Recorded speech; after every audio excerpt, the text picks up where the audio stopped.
She was a 72-year-old black woman, once a UN legal advisor, now just another suspicious passenger at the gate. Within minutes, cameras were out, cuffs were on, and no one knew they were silencing the very woman who wrote the laws they were violating. What happened next shook an entire system. Dear viewer, what you are about to witness is not just a story. It is a powerful testament to the quiet power and pursuit of justice in places most people ignore. If this is your first time here, I warmly invite you to share where you are watching in the comments below. And if stories like this move you, challenge you, or make you think, consider subscribing and clicking the bell icon. We share voices that deserve to be heard every day. Thank you for being here. Now let's get into the story. The sharp click of airport doors sliding open marked the entrance of Dr. Celeste Harper, her presence nearly swallowed by the swirl of morning travelers at Phoenix Sky Harbor International Airport. Clad in a muted charcoal coat and carrying only a leather tote and slim notebook, she seemed almost invisible to those who passed her. But that was precisely the point. She hadn't come to be seen. She had come to fly. At 72, Celeste had the calm assurance of someone who had both witnessed and shaped history. A former legal advisor to the United Nations, she had led investigations on human rights violations across 5 continents. Yet here she stood in the sterile gate lounge, overlooked by nearly everyone, but not by all. When she shifted her weight to retrieve her boarding pass, one woman nearby frowned, sensing something off. Seconds later, security would be called. But by then, the story had already begun. The tension in the terminal ratcheted up, an electric undercurrent felt in hurried glances and hushed whispers. Travelers raised their phones to record, some out of empathy, others drawn by the promise of drama. But no one realized what would unfold would not just shock them, it would haunt them. Celeste, resolute and serene, didn't flinch as 2 officers approached. She scanned them without fear, reading their decisions before they were even spoken. When they asked her to step aside, her voice remained steady. She was peaceful, composed, respectful, but no wallflower. The scene cracked open right there. An older black woman loyal to her duties, suddenly rendered suspicious by strangers armed with badges. In that moment, assumptions and unwarranted fear collided with dignity and experience. As she followed the officers into a nearby office, her tote swinging gently, her notebook tucked firmly under her arm, the murmurs of the crowd followed her like a shadow. Their phones clicked, their voices whispered. Some hoped she would plead, some expected tears. But Celeste Harper had never been a woman who shrank from the light or from scrutiny. Inside the linoleum-floored security room, the breach button sat untouched. No call for backup, no rushed orders. A single desk lamp illuminated her hands, cuffed and still moving with quiet dignity. The hum of the air conditioning was the only sound. The officer's clipped questions ricocheted off unspoken truths. Who are you? Why are you here? Can you prove you belong? She answered each query, not with frustration, but with clarity. Her voice didn't rise.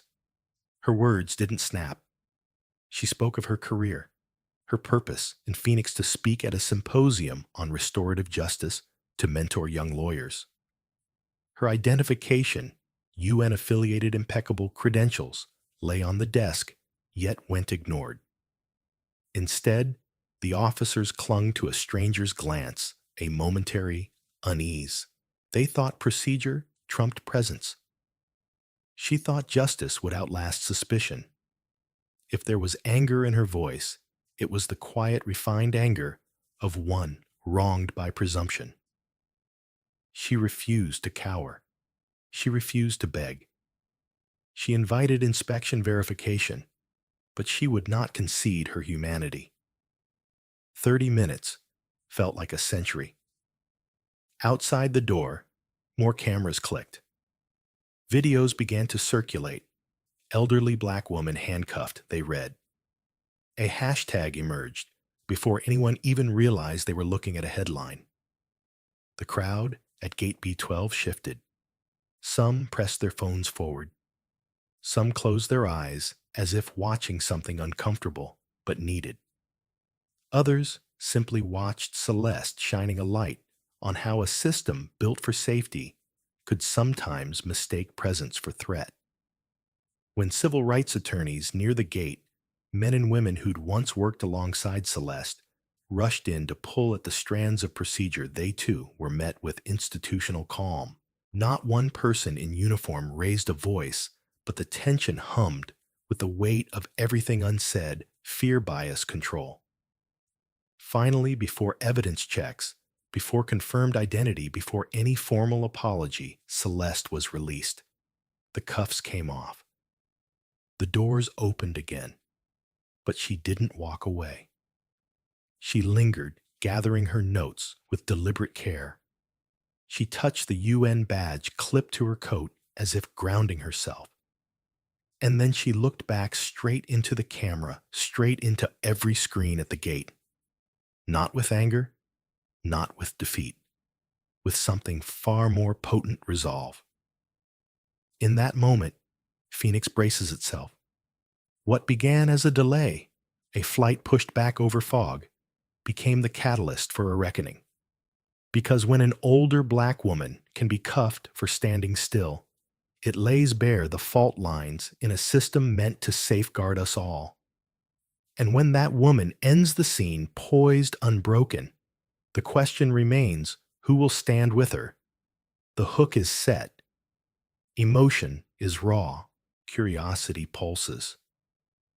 And as Celeste steps back into the light of the terminal, the audience is left knowing they've witnessed not just a confrontation, but the first act of something much larger. The flight to Denver might still be hours away. But as the planes taxi, one thing is clear: Celeste Harper's journey is far from over, and neither is ours. They escorted her through the wider terminal as the sun climbed higher over the airport's glass ceilings. The transparent arches felt decorative, then now oppressive, like the eyes of 1,000 strangers pressing in from above. Dr. Celeste Harper navigated each step with quiet confidence, bookending patience and purpose. Despite the cuffs earlier, her posture remained dignified. Each stride sent a ripple of resolve through her bones, the kind built from decades of fighting unseen injustice under even more unyielding ceilings. Once seated inside a consultation room, a place normally reserved for calm passenger support, Celeste prepared to confront the breach of her rights. Beside her, 2 volunteer observers from the airport's ombudsman's office took notes. They were men and women with badges declaring their duty to fairness. Their presence underscored Celeste's unwavering belief that systems sometimes yield when dignity demands it, not when power commands. Security footage began playing on a screen. Celeste sat forward, not for dramatic effect, but to demonstrate she belonged in the light, not obscurity. The video showed her at the gate, silent, reading stationery. She watched herself through a lens designed for suspicion. No pacing, no furtive glances, just a woman poised in stillness. The recording was antiseptic, yet the sequence carried unsaid accusation heavy as ink. An airport official, a coordinator named David Maddox, couched his words in procedural language. "We apologize for the inconvenience, Dr. Harper. We will conduct a full inquiry into the incident." But Celeste had heard that before, empty phrases scattered for damage control. She closed her eyes and then spoke. Her voice was calm, resonant, and unmistakably adult. You focus on inconvenience. I focus on violation, and they are not the same. He shifted on his chair, like someone unaccustomed to being corrected by someone he'd underestimated by age and appearance. Celeste continued. Too often, these incidents are branded anomalies shrugged off as exceptions. But when the same patterns recur, professors, passengers, mothers, ministers, they form a mosaic of systemic failure. When you mistake quiet for guilt, silence becomes evidence. When you mistake calm for compliance, bias becomes protocol. The ombudsman observers scribbled rapidly. Their pens caught up with her cadence. She offered a suggestion. Every passenger profile should include a nothing suspicious confirmation upon visual inspection, a recorded decision, not assumption. Every gate complaint should trigger a brief check-in from a senior staff member before action escalates. A simple exchange. Why do you feel uncomfortable could stop a bias-fueled chain reaction before it starts. The room fell strangely silent. Even Maddox seemed caught between apology and obligation. He offered to provide a written report and invite Celeste to review it before release. She paused. She cared about structural change, not private appeasement. This can't be a PR draft, she said. It must be a blueprint. She looked to the observers. Fix the glass ceiling that lets assumptions filter through. Don't just patch the hole I fell through. They stepped out to confer, leaving Celeste alone with the hum of air vents. It felt like the airport held its breath, waiting on its response. When they returned, they brought a form, a passenger complaint protocol that included her input already typed on the back pages. Celeste raised an eyebrow, not impressed, but not dismissive either. She countered with 2 amendments: public release of complaint summaries each month, anonymized but transparent, and annual reviews chaired by independent civil rights advocates. They nodded, patching together a lattice of accountability. Yet Celeste sensed resistance, civil procedural, but resistance nonetheless. So she pressed another point. Sensitivity training must come from those who have experienced it, not perfunctory panels. She suggested a pilot program featuring real testimonies, video reflections, community-led workshops, storytelling events at the gates. She envisioned senior staff walking alongside African American elders through terminals, sharing perspective. Walk a mile, she said softly, but don't pretend privilege walked with you. At one moment, airport leadership shuffled in a lawyer and 2 human resources directors. They asked her to sign a non-disclosure agreement before continuing. Celeste held back her immediate response. Her eyes flicked off the ceiling and into theirs. I'll sign nothing that keeps this hidden. If we're serious, the change must be visible, not secret. The air changed again. They withdrew. The NDA replaced it with an agreement inviting her to a 6-month oversight committee. Celeste accepted, warding off exhaustion. There was more to come. Testimonies, revisions, policy breakdowns. But she carried a piece of hope. The airport could choose transparency over excuses. As she left, she paused beneath the vast glass dome. Half a world away, she'd once traced edifices of power, UN buildings, courtrooms, palace halls under ceilings, more glassy than these, but far less transparent. Yet today's fight, she realized, was powerful in its intimacy. It began with one woman, one gate, and a stillness mistaken for threat. Beyond security scanners and duty-free shops, regular passengers resumed their routines. The terminal rebalanced itself. But a fissure existed now, a crack formed by clarity against bias. Celeste Harper stepped outside into the warm Phoenix sun, her notebook still in hand, pages full of notes and next steps. She wasn't done.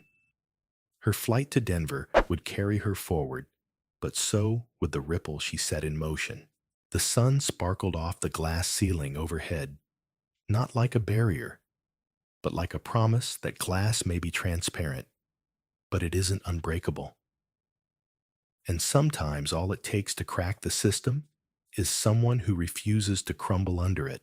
By the time she boarded the red-eye to New York, Dr. Celeste Harper had already altered the trajectory of an institution designed to facilitate passage, not perpetuate bias.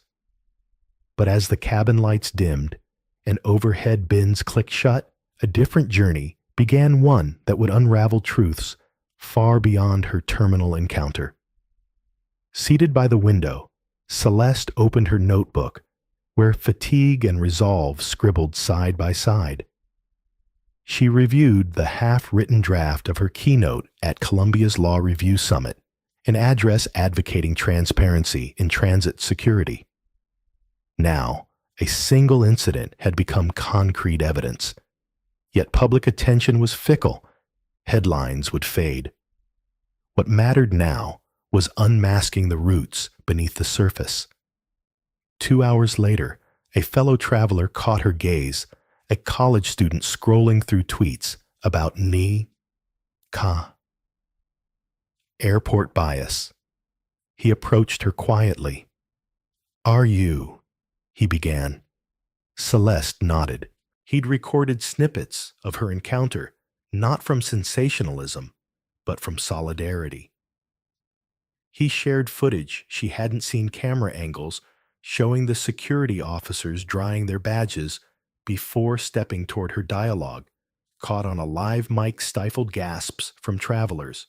Her own stillness resonated anew. The layers peeled back, revealed more badges that had once symbolized authority, now reflected institutions wounded by ingrained assumptions. That night at Heathrow boardrooms had commented on procedure. Travel agencies spoke of inconvenience. But now, an archive was forming people's recordings, journal entries, inside testimonies. The student's footage went viral again. This time, it revealed not only her dignity, but how the system leaned into the facade of calm before striking. People asked, who made the call? How far up did the instinctual prejudice run? Within days, airport internal communications were leaked. Emails surfaced, a security supervisor advising officers to trust gut, another reviewing post-incident protocol, asking to minimize liability. Celeste read them with a mixture of sorrow and understanding. This wasn't isolated. It was ossified. She realized the unmasking wasn't just personal, it was collective. The recorded footage sparked thousands of shared stories. Mothers on family trips, travelers of color, pulled aside, queer elders questioned. What united them wasn't the root or nationality, but a pattern of being treated as if they didn't belong. That awareness gave momentum to Celeste's plans. She convened an informal task force, the college student activist, 2 attorneys from the Ombudsman's office, and a retired airline compliance director. Together, they built an online repository, Transit Truth Files, where anyone could submit experiences tied to airport profiling.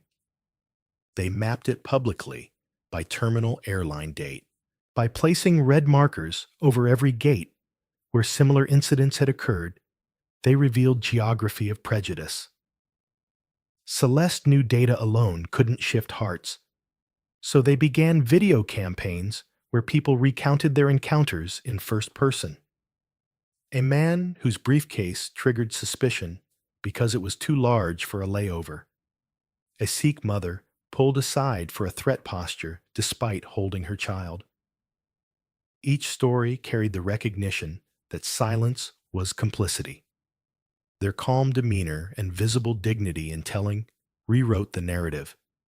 Innocence wasn't defined by resistance, but by inherent worth. As momentum built, Celeste testified at a parliamentary oversight hearing convened for the Transportation Safety Authority. She brought forward those anonymized testimonies live. She didn't wield anger, she wielded documentation and humanity. She described how protocols that prioritize spontaneity over verification turned security into segregation. When questioned, she calmly replied, "Comfort should come from due diligence, not someone's disappearance. We don't need fewer passengers of color. We need fewer unchecked instincts." The hearing went viral. Overnight, major airlines issued apologies and launched internal reviews. Heathrow's head of security resigned, citing error of judgment and systemic failure. But Celeste knew headlines didn't shift habits. So she partnered with an app developer to create GateGuard, a voluntary pre-boarding verification tool. Travelers could upload profiles, travel history consent to routine review. Officers could verify IDs through encrypted channels rather than assumptions. At first, optional, GateGuard was swiftly adopted by Delta and British Airways in pilot terminal programs, over 80% satisfaction scores, nearly zero profiling complaints. She also launched a training series in collaboration with academic institutions, Seeing Beneath the Glass, inviting frontline workers to role-play discomfort, explore microaggressions, and rebuild empathy. The sessions went far beyond the passive slideshows Celeste had once seen. They involved simulated screenings observed by travelers who had been wronged, live feedback, and real-time insight, the unmasking by recognition. Months later at Columbia, she delivered her keynote. Thousands were present. She told the story the quiet passenger labeled dangerous, the damning silence, the ripples that followed. Then she held the public app and announced that GateGuard had expanded to Chicago O'Hare and JFK. She shifted from storyteller to architect. The audience erupted not in applause, but in tears and nods of recognition. Because the work she had done was not abstract. It was practical. It involved people, data, tools, institutional matches. She concluded, "Unmasking bias doesn't mean emptying wrists of cuffs alone. It means emptying the pockets of hidden protocols that feed on suspicion. It means installing transparency and participation in systems built to move us, not stop us." She closed her speech, not with outrage, but with an invitation. Join us. Share your story. Download the app. Sign the petition. Submit bias to audit. Be the one who looks back and asks, is this suspicion or bias? Am I seeing a threat or humanity? Once again, she stood quietly in the spotlight. This time, it held light, not glare. The airport incident had been the match. The unmasking had become the fire team. Now, Celeste Harper's stillness had become its clarion call. The world didn't just need to see her story. They needed to build the framework to prevent it. When Dr. Celeste Harper stepped into the London Metropolitan Office, she carried not the weight of frustration, but the weight of purpose.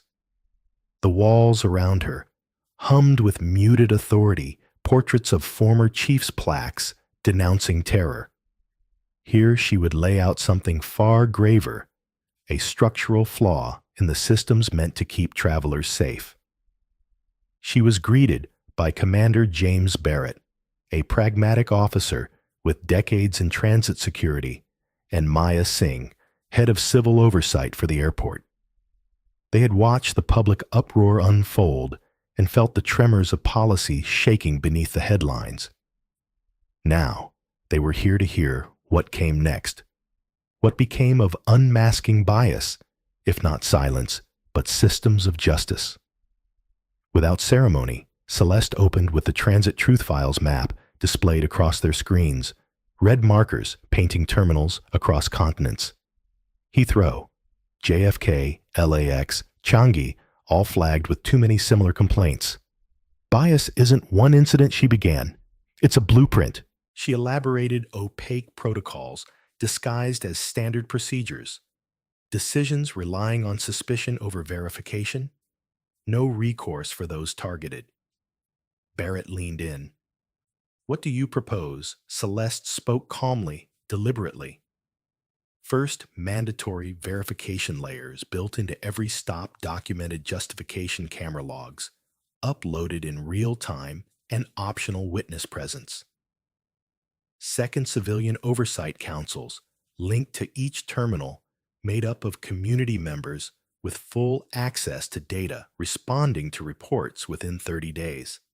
Third, gate guard expansion, interoperable across airlines and airports with encrypted identity checks allowing travelers visibility into when, why, and by whom they were reviewed. Maya's gaze softened. Ambitious, but doable. She tapped on the map. Partnership, not punishment. The ticket to institutional buy-in. Celeste had anticipated this. She produced a detailed manual co-authored with an airline compliance expert, step-by-step integrations, cost analyses, training schedules, oversight board frameworks. Each blueprint included emotional intelligence training, real encounters, empathy sessions, bias recognition drills. She shared anonymized data illustrating bias reduction, over 70% fewer stop complaints in terminals piloting gate guard. In that room, an idea became policy. A draft memorandum of understanding was passed.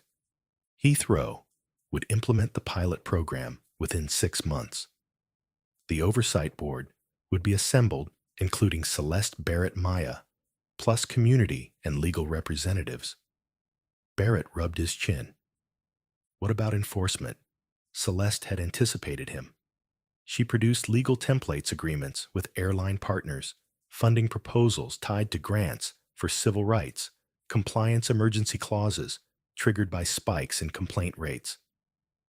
Transparency isn't optional, she said. It's the law. A hush fell. No one spoke. They weren't moved by pressure. They were moved by possibility. The structural blueprint they'd uncovered had an exit ramp: cooperation, transparency, external accountability. The quiet woman who had been handcuffed at the gate had sparked what could become a paradigm shift. 2 weeks later, Celeste walked the new gate guard terminal in Atlanta. The interface sat by a glass kiosk. Passengers uploaded their verified IDs, and a smiling all-clear icon flashed green. Nearby officers wore placards reading, "We ask questions, not assume answers." She watched a nervous family breeze through verification. The mother exhaled as they passed. Travelers of color moved forward with less hesitation. Each handshake, each scanned boarding pass, small gestures, but outward signs of tectonic change. She also introduced seeing beneath the glass, training workshops, role-play breaks, storytelling circles, professor-led reflections. Officers shared moments when they'd paused. One admitted, "I acted on instinct not because I saw a threat." Afterward, a supervisor noted officers performed daily bias checks before shifts, 3-minute guided mental resets. Across 6 airports, pilot reports came in at quarterly intervals. Complaints on profiling dropped 58%, traveler satisfaction. Rose diversity metrics and staffing improved. Celebrities spoke out. Social media buzzed with shared stories. Gate guards saved my trip. They asked me questions, not assumptions. This was not viral outrage. It was systemic change. Celeste then leveraged the success into legislative proposals. With airport communities and advocacy groups, she formed the Transit Integrity Coalition, a nonprofit advocating law that included civilian oversight as national standard.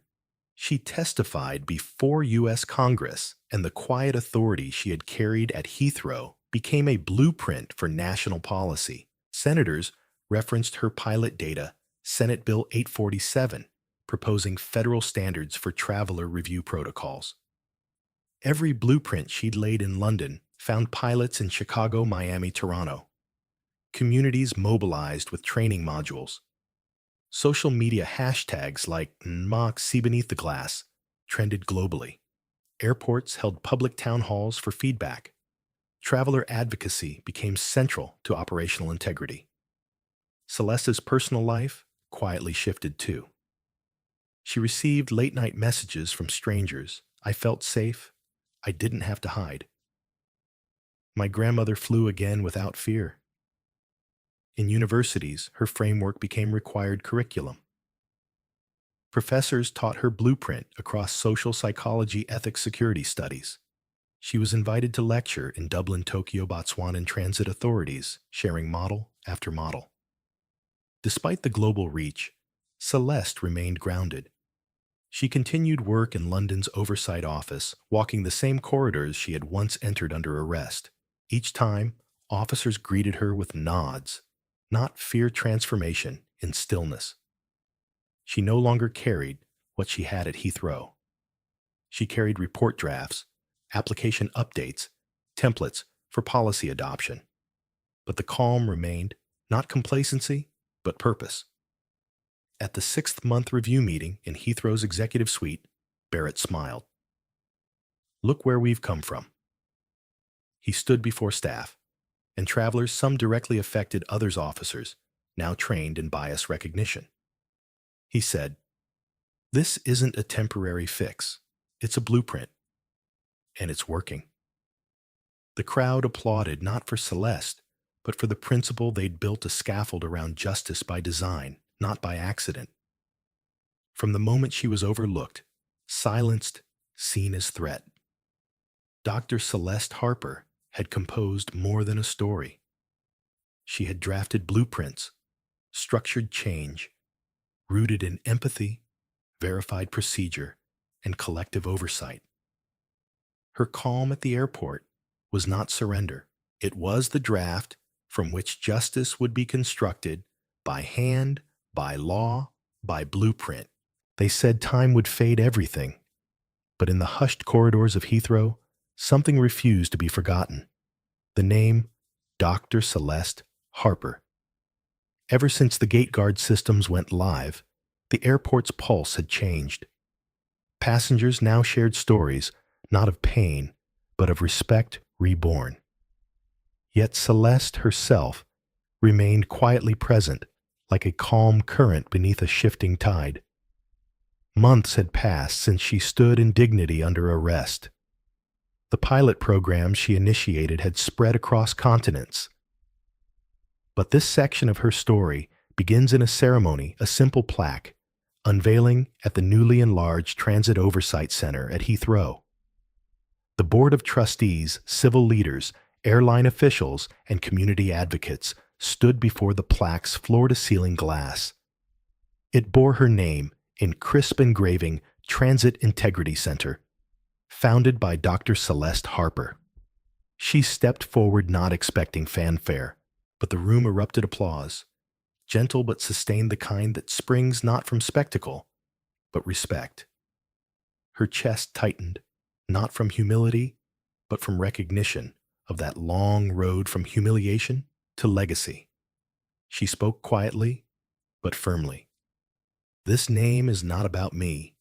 It is about all of you officers who paused to ask passengers, who recorded to say, "This cannot stand." Community members who demanded transparency. This is your name too. The crowd listened, some nodding, some wiping tears, but all listening. From there, her work accelerated. Airports from Tokyo to Toronto requested her guidance.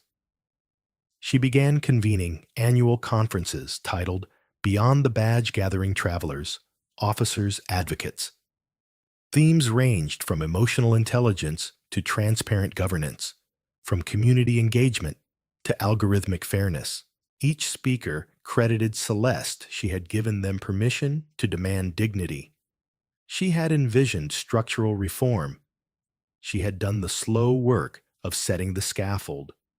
In Miami, a grandmother shared at the podium how Celeste's policy meant her grandson, who wore a headscarf, boarded his first international flight without fear for the first time in his life. In Johannesburg, a transit officer spoke of how bias training had become mandatory after attending Celeste's workshops. "I was never the same again," she said, soft voice cracking. "I remembered what it means to ask before you act." And yet Celeste's impact wasn't confined to airports. Her Transit Integrity Coalition worked with legislators to draft national bills in the U.S., one mandating civilian oversight boards at all international terminals, another requiring biannual bias audits for transit staff. She consulted with tech designers to build versions of GateGuard's verification interface into common travel apps, ensuring transparency in who is searching why and by whose authorization. It became a model across Europe and Asia as well. But with every new chapter came fresh challenges. Some bureaucrats resisted, calling public oversight counterproductive. Others in security circles clung to old instincts, arguing that discretion must remain unquestioned. At conferences, panels sometimes erupted in debate. Celeste listened with patience. She never flinched, never raised her voice. Instead, she asked questions. How does that help the traveler? How does that help the system earn trust? It was her calm clarity, forcing introspection rather than confrontation. Locally, she championed community outreach efforts. In London's Ealing district, she funded the Safe Passage Initiative, pairing retired officers with youth mentors. They walked together in airports, sharing stories of heritage security and dignity. The youth learned procedures. The officers relearned compassion. Feedback surveys showed a 92% improvement in traveler satisfaction and mutual understanding. Celeste celebrated quietly, but inside she felt a deep satisfaction. Progress wasn't only legal, it was personal. Back at Heathrow, she monitored the stats posted monthly on the Transit Integrity Center's website.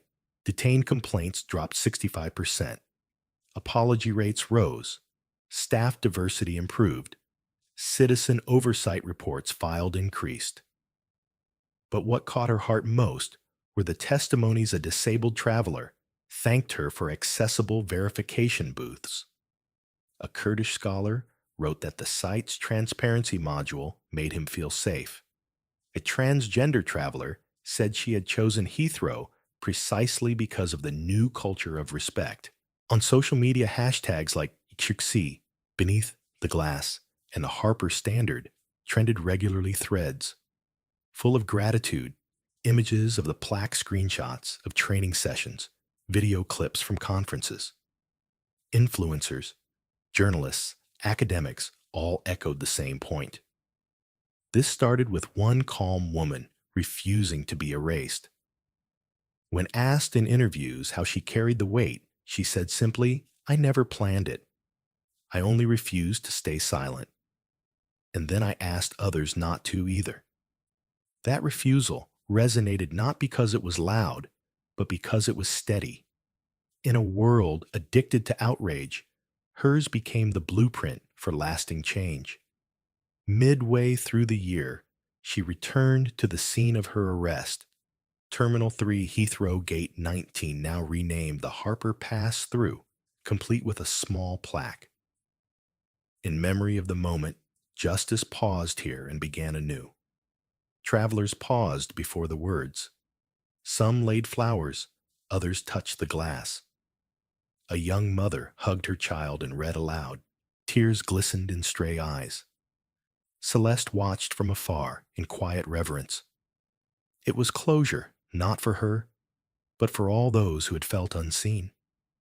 That evening, She walked home under London's amber streetlights, past Ealing's cobbled lanes, carrying only her briefcase. This time, no cameras, no ceremonies, just ordinary passage home. Yet within her walked something deeper than accomplishment, the quiet knowing that a single name could indeed carry change. That she once overlooked had become a living symbol, a reminder that justice often begins when we choose not to move.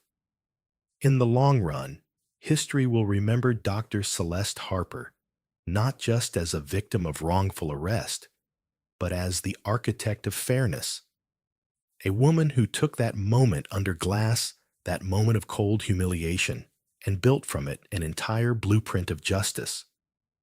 She didn't do it loudly. She did it entirely by refusing to step back. So let this stand.